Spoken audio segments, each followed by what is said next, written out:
Hello and welcome to another episode of the Doomloop Dispatch, the news show that covers the worst parts of the San Francisco Bay Area. I'm Kevin L. Jones, and with me whenever possible is... D. Scott Miller. And today we are honored, absolutely honored, to have Tom Ammiano on the podcast today. Seriously. I mean, this is a guy that, sets the example of putting yourself out there and really making a difference, for being the first openly gay public teacher to being the president of the San Francisco School Board of Supervisors, and assemblyman, fighting for both LGBTQ rights, fighting for legalization of marijuana. Like, this is a guy, seriously, Tom, not only have you put yourself out there for the fight, but you've won. Yes. You've won so many things, and that we so appreciate that. Real inspiration, man. Yeah. Well, it's all good trouble, Yeah. all good trouble. Exactly. But of course, we're having you on now because it seems like in San Francisco, they kind of want to undo some of your legacy. Basically, the big story now is that Supervisor Matt Dorsey is discussing undoing the domestic partner benefits ordinance that is in San Francisco, which is so important, which you have pushed through when you were on the Board of Supervisors in 1996, that allowed or forced businesses to give benefits to domestic partners. And I mean, we're talking, this is, more than a decade before gay marriage was legalized. It really made a difference. And now Dorsey wants to undo it. What are some of your thoughts on it? And I mean, do you think you'll be successful? Well, there is a significant backlash, so I have my fingers crossed that it won't move forward. And I always take a lot of lessons from people like Harvey Milk and Martin Luther King. I kind of think what it must have been like for them. And I know for Milk, he was brought up close to the Holocaust, and in fact, his family was from Lithuania. And they had a terrible pogrom in Lithuania, killing many, many Jewish people. So, he had that antenna, and he knew that even though there was progress around anti-Semitism, and even under his tutelage, LGBT, and of course the civil rights movement and the women's movement, he knew that even with things moving forward, they did not have to sustain. He knew that this seems far afield, but it's a lesson. So in Germany, before Hitler, things weren't great, but they were pretty cool. They were openly gay people. Jewish people could go about their business and contribute to the culture and arts. And I bet you everybody then felt, oh, well, this is great. This is how it's going to be. Well, along came Hitler, and it all went away. And it's a drastic example, but it points to the non-sustainability of many of our issues that are, endemic, the racism and classism and all, and how it's not going to be linear. You're not going to go from A, B, C, D. You're going to go backwards and curlicues. And so I think Dorsey's very myopic about this. It's something about, well, people can get married, so we don't need it. But it's more nuanced than that. First of all, I don't know if he listens to the news but there's someone called Clarence Thomas who's actually specified that gay marriage is on the Supreme Court's shopping list to do. Then we have Trump in the White House and all the subsidiary things that are happening all over the country, especially with school boards. And we got, and then of course the transgender issue. It always makes me laugh in a way because being transgender is not an issue. They've made it. People have made it an issue. And you get the equivocation of so-called gay allies like Gavin Newsom. So to put it bluntly, I think Matt really has to understand that what he's proposing is not only in a inappropriate, disrespectful, but really shows no vision. Um, and there are some practical aspects of, we call it the EBO, the Equal Benefits Ordinance, and that is people, straight or gay, um, don't necessarily want to get married for many reasons. Other, economic, obviously, but for a lot of seniors. So having a domestic partnership, even with a choice of getting married, is a great alternative for a lot of people. And again, I think, the Dorsey suggestion, does not fit when it comes to that particular aspect. So there it is. Not in a nutshell, but don't fuck with it. Yeah. From your experience, though, what do you think is motivating Dorsey to even try this? Dr. Phil, I don't know. I worked with him when he was a city attorney, and he was a very gregarious guy, very witty. Certainly on the side of the LGBT community then, because he helped with some, as a deputy city attorney and then a spokesperson for Dennis Riera. He was fine. So you never know what's in people's heads. He's had some challenges of his own in his life, which he's very open about, addiction and recovery. But this is the wrong path to take, and if it's meant with good intention, it's terrifically misplaced.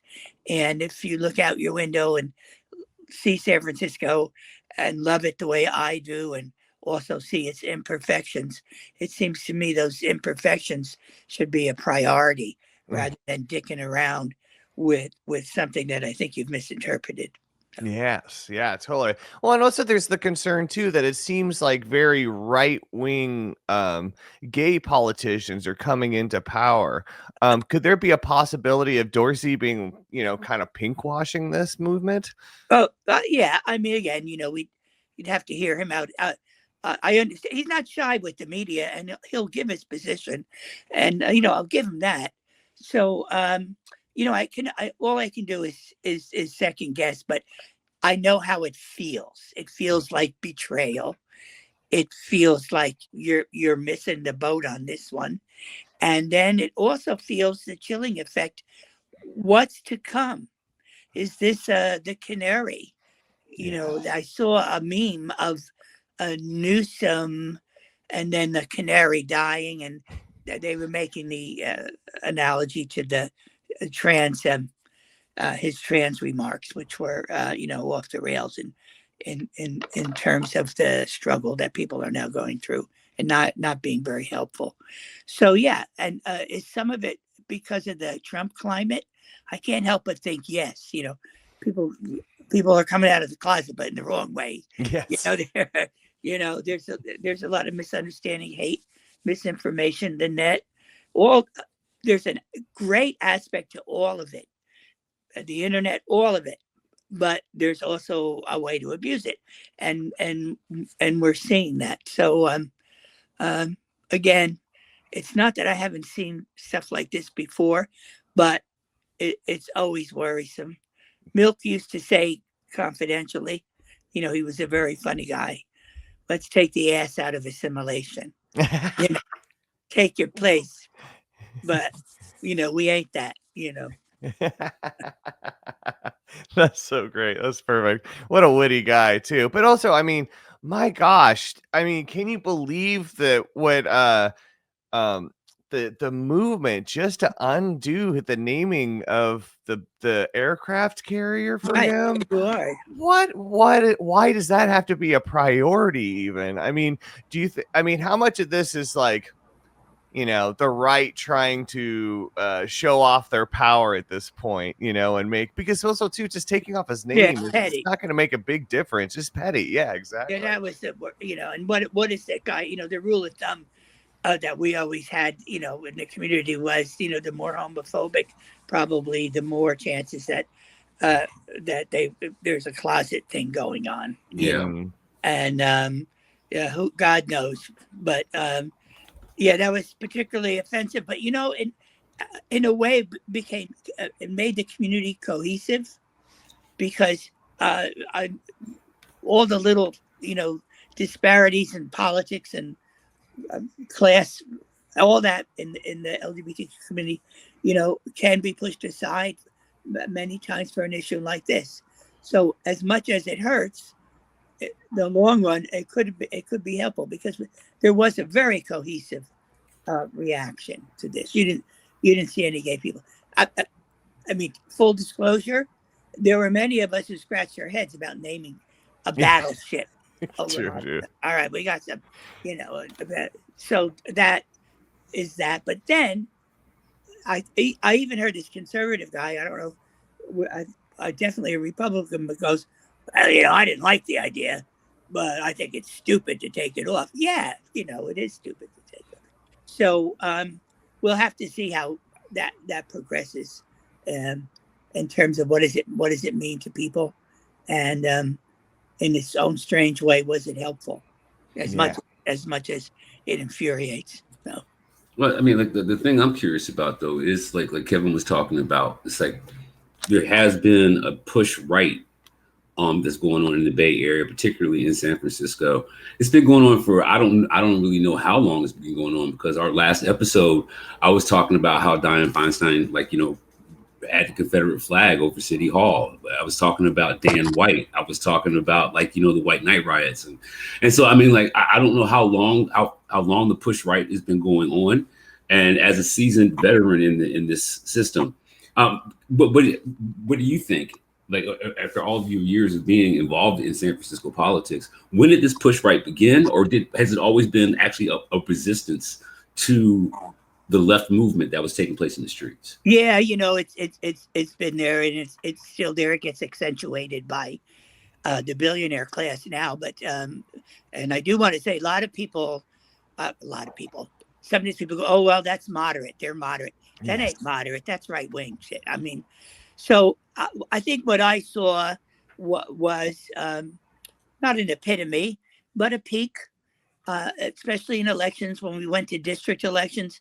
With a more grassroots effort in politics, trying to reduce pay to play, all that. But, that is still there. And even when I was on the board, there were people elected who had been Republican and changed their party to Democrat so that they would win, and then try to water down or not reform or run in place. So yes, it's always existed, of course. But the thing is, it's supposed to be checks and balances. Well, that can only happen if the playing field is somewhat even. And so in San Francisco, the office of the mayor is very strong. No matter who's there, the office itself, and all kinds of shenanigans can happen, and all kinds of duplicities. And I would like to see charter reform, and I'd like to see the office of the mayor not be as powerful as it is. That's a whole other discussion.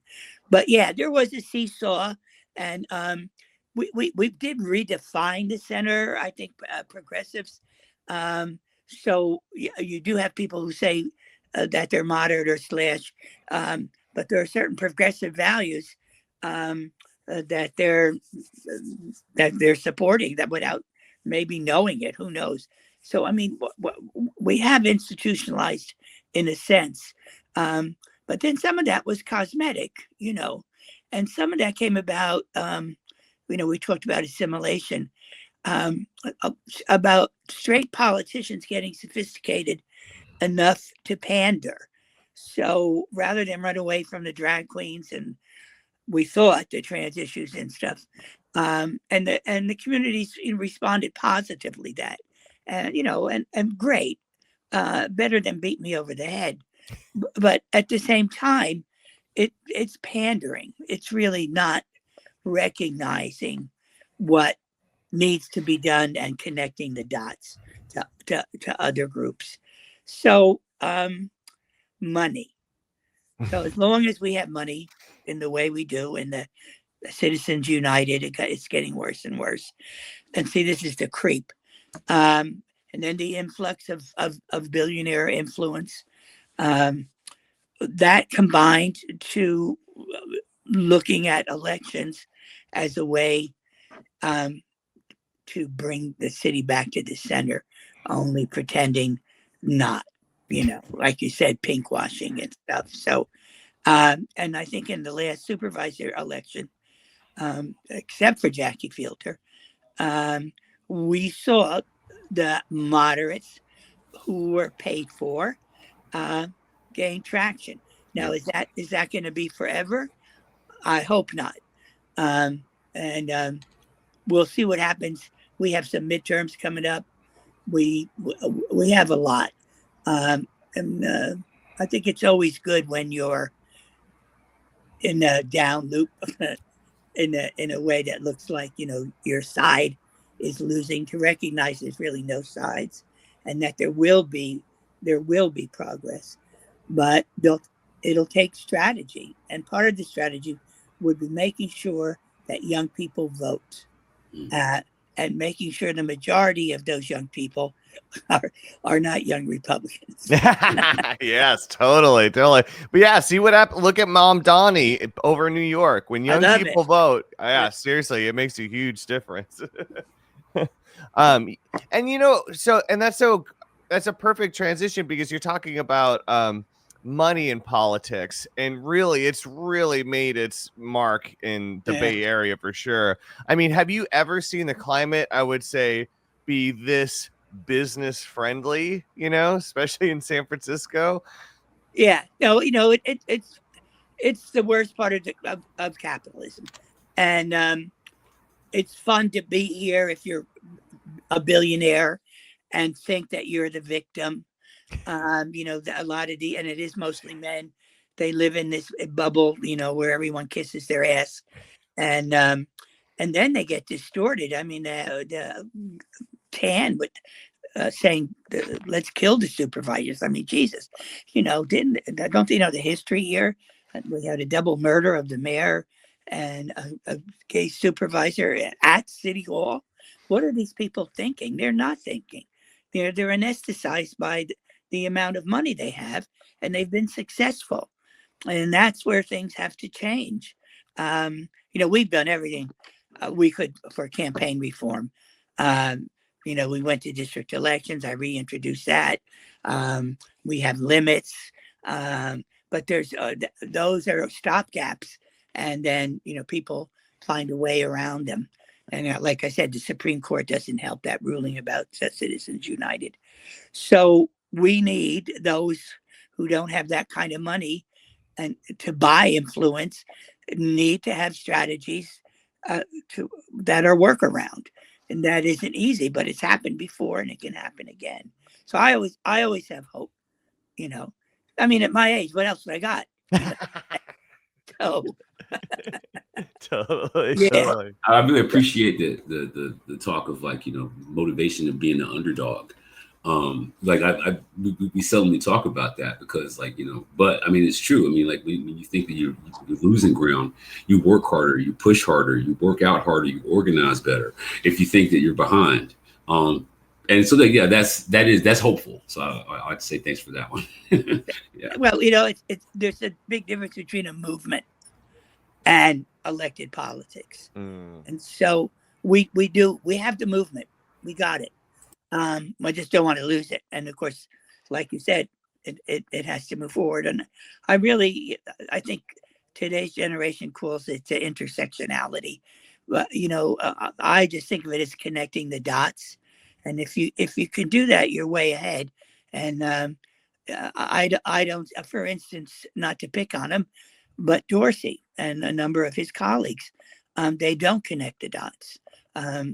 And probably you got to dance with them that bring you, yeah. And so that money put them there, and where you and I can talk about it and the dignity of it, and be passionate about it, but other people, it's a life-death thing, and people are dying because of that malfeasance. And pay to play, and all the stuff that we want to get, eventually get rid of. So, and learning from each other, that's what I Yeah. mean, connecting the dots. Yeah. And I mean, yeah, seriously, we're getting to the point in the city where it's like, don't be poor here or you're not going to survive. Yeah. Don't be poor. Like that's the only way you're going to live. Just don't be poor, which is terrible to think, especially because of San Francisco's reputation, especially with the homeless. I mean, this is a city where people would come all from all over the nation because it felt like a safe place to come to. Sanctuary. Exactly. For all kinds of reasons too. But now the worry is like, seems like they want to claw some stuff back. We were just talking about the EBO. But what about, is there any other bits that you fought for that you're worried they're going to claw back, including like marijuana legalization, anything like that? I'm afraid it's on the table. I hate to say it. I mean, and I do try to keep alert and in touch with some of the supervisors because I want to know what's happening. And you're right. I do think you may not be hearing it, but that things could be percolating about that. So that is a worry. About the unhoused, it's such a complicated issue, and it's same time such a simple issue. There are ways, there are solutions, there's best practices.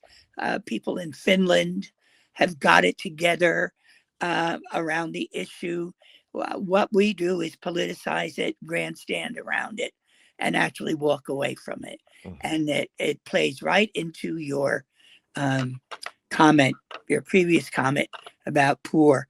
It's this thing that poor people are bad and we don't want to see them, and they're unattractive, and why can't they make money? And I mean, I've heard it all.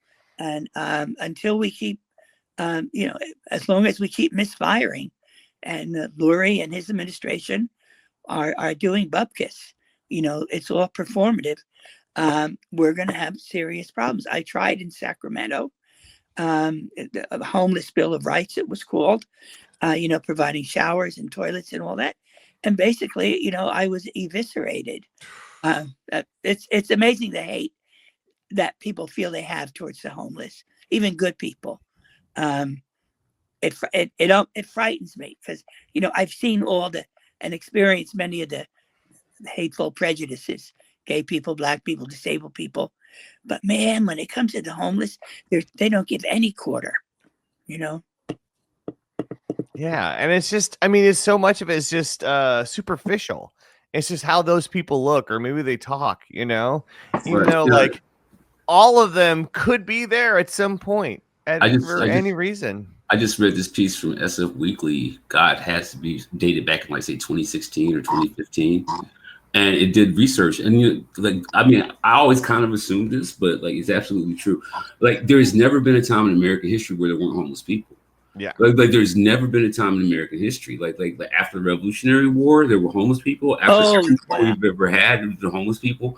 And we even have a stereotype of the hobo with the stick. And with the little tied kerchief pouch. Yeah, that's right. And and train jumpers in the 1920s and 30s. So these people were all homeless people. It's like our attitude is, the homeless have always been there, but our attitude has just gotten worse and worse towards them. Yep. Right. And so, I don't, and Americans don't know how to, we don't historicize it. So we keep talking about like it's a brand new issue. This is a problem of the modern age, but it isn't. It's been around since the 1700s. As long as the country's been around, there's been homeless people. Perfect. So so to me, I just as far as legislation, we're not going to actually be able to do anything about it. People don't understand there've always been homeless, and it's not something that's unique or new to you and your generation. And we have they figured it out in some ways. Back then, why can't we just do what they did, like you were talking about with best practices? It mystifies me. It mystifies me if that homelessness has always been around in this country. It just mystifies me, the way that people feel about homeless people. Well, people sweep things. That's what I mean about revising history. Everything you said is right. And see, some of it is systemic. Why don't we have single payer so that everybody would get medical care, including the unhoused, without making a big fucking deal about it? So, and then the thing that I like the least is, we're very unconscious of class, or we don't like to talk about class in America, but there are severe class distinctions. So when you're looking at the demographics of homeless, yes, definitely there are white people. They're called poor white people. But the high percentage of African American, the high percentage of disabled, and now, and of course, I relate to this very, very strongly, the high percentage of seniors. I can't believe how I would never survive on the street. Never. Without my meds, without being warm, without having a bathroom available. And yet we seem to want it. Care not cash, kill me now. All we want to do is criminalize poverty. Yes. And again, many good people are, tired of, that's a side effect of all the failed policies. And so then they go, I'm tired of all these namby-pamby things. I'm tired of this and that. Let's just get them, Yeah. Sweep them away. And so it's heartbreaking. It's heartbreaking. I wish it was nice of you to say, to me, well, you've done some good things and I appreciate that, but there's so much more I wish I could have done. And, Yeah, but it's not all about me. I'm not trying to say. Yeah, no, but it's a tough system to go up against too, like you got what you got, and there's so much resistance. I mean, especially too, like you were in politics back when they passed Costa Hawkins. I mean, do you have any idea when we were going to get to this point, No, and when you that in the LSA, when I was in Sacramento, and I don't think it's that much different. Speaking of that, real estate lobby was totally in control. The cops, public safety, and real estate, of course. Oh, and then the banks. And even with Democrats, we used to call them dinos, Democrats in name only. You couldn't break through. And the other one was municipality, the PG&E, stuff like that. If you wanted any reform, even the Democrats would fuck you over. So, that's how entrenched it is. And that's money too. That's, prison guards. Prison guards give more money to gubernatorial races historically than almost a lot of people. And then you'll wonder why whoever gets elected governor all of a sudden will want more prisons or harsher sentences or whatever the game is, the issue of the day is. So that's what I mean about movements. Movements can be outside of all that, and that's good. I'm at your door. Knock, knock, knock. Yeah. That's and I'm glad you made that distinction too, because that's something that I've been struggling with, as far as like I talk about policy, and then I talk about this other thing that's like outside of policy, outside of politics. Like I don't think that human rights are political. I don't think that human rights are a policy issue. And so, I believe that the only way that human rights can be preserved is through movements, which is a word I don't really use. I don't like that. That's not a word I've chosen to use to say what I've been trying to articulate. But I believe that the right to the food, clothing, and shelter are human rights. And I don't think that policies are actually going to be the thing that moves it. Movements create policy. Policy does not create movement. You're so right, and it's reflected. In that in quotes poll that just came out where Lori is supposedly doing well. Well, aside from that probably being a push poll and had a select demographic, all that aside, you can't put that on the ballot And so that's what's on the ballot. That, the inhumane going backwards on the unhoused. So when they're saying they like Lori, they're saying they like that. But that's not civil rights. You can't vote on civil rights. It'll never go anywhere if it comes down to, what the legislation is, et cetera, and so forth.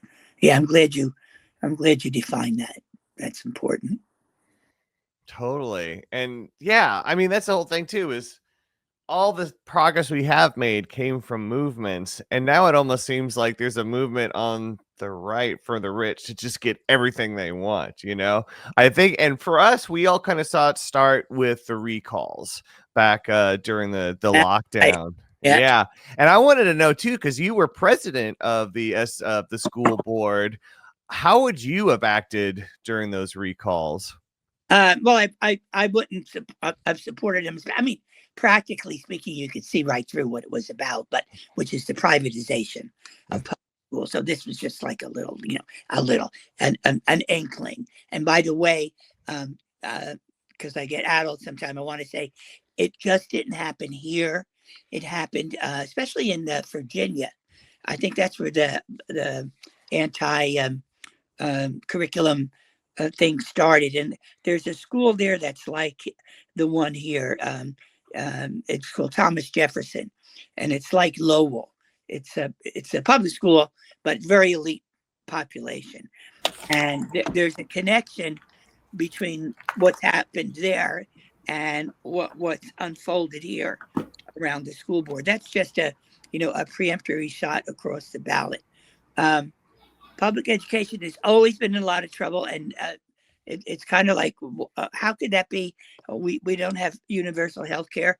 Why is that? Because people have worked to decimate public education for a long time. We should not forget about Prop 13, which should be prominent on every Board of Education campaign, because that cheats us of so much money, and there's so much misinformation about Prop 13. But then particularly here, I'm probably the same in many districts, we're too heavy with middle management. And then that gets complicated because there's union things to observe, and how do you do this and how do you do that, and who calls the shots. And the reform of that still needs to happen. So there still is corruption. And then I'm going to say something that's probably unpopular, but, I was on the school board for 4 years, and you get paid $500. So basically, you have a few options. One is to get totally immersed and eat ramen. I'm not saying, that there aren't people really suffering, so I didn't want to minimize that. Or you let the staff make your decisions. So I would say part of the equation for the school district is a full-time salary like they have in other places with a staff. And there's always budget crisis. How can you want that? Why should we pay people? I'm sorry, it's not a Peace Corps experience. And I'm not saying that's a panacea. But the recall was, a masquerade for other things that the right wing want. And if we're gonna, they don't really like public education. If we're gonna have it, let's have it the way we have it. And we still have heavy segregation in San Francisco, even with all the attempts to minimize it. Now, if you get out of the weeds on that, and you kind of look at, as I do, my daughter and granddaughters all went to, they went to Horace Mann Public Schools, Beta Vista. They're well-rounded kids. They got a good education, and yeah, the family helps, but they're well-rounded, and their close circles are diverse. It is heartening. And no wonder they look at us like, what the fuck?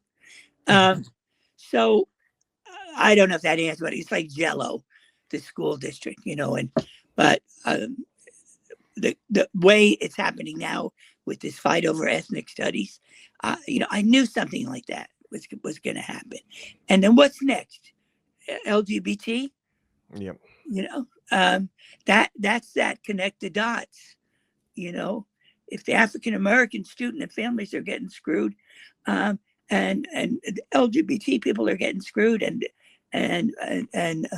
working class Asian people, are getting screwed. Let's not get screwed together. Yeah. Yeah. Well, that's the thing. I think you hit on it too. Is getting too comfortable. Is when I get mine, then I can't be bothered with yours. That's very destructive. And there was some, I would say, philosophical bribing. You kept people down, and then after the war, the economy picked up, so you gave them crumbs. Oh, here's the GI loan, here's the this, here's the that. And then they feel, oh, I got that, and I know what it's like not to have it. And these other people, they're gonna take this away from me. So this is nothing new, but the strategies have to address it. That's why I like that young man, David Hogg. I think he sees that. And I mean, my God, he witnessed a shooting. I mean, imagine he'll carry that with him the rest of his life. But, whether he was prone to that philosophy or that horrible incident pushed him, I don't know. But I think he has a very sensible perspective on what's happening, especially the Democratic Party. Yeah. Which needs an enema. I completely agree. In the New York Times, Tom Ammiano, enema of the Democrat. Yeah. That's great, but it's true. There's so much to be reformed, especially too because of we already talked about it with the money and Citizens United being involved. It really seems politicians like. I mean, I remember the first time I actually saw you in person I was covering a press conference about a dangerous intersection. And I believe you weren't even a supervisor. I believe you're an assembly person, and you still went down to, talk to the people about it, to see what's going on. Like you were being a true representative of the people. And you don't see that anymore, honestly. Like, especially I'm in Berkeley, people are trying to talk about the upzoning that's going on, Yeah. Yeah.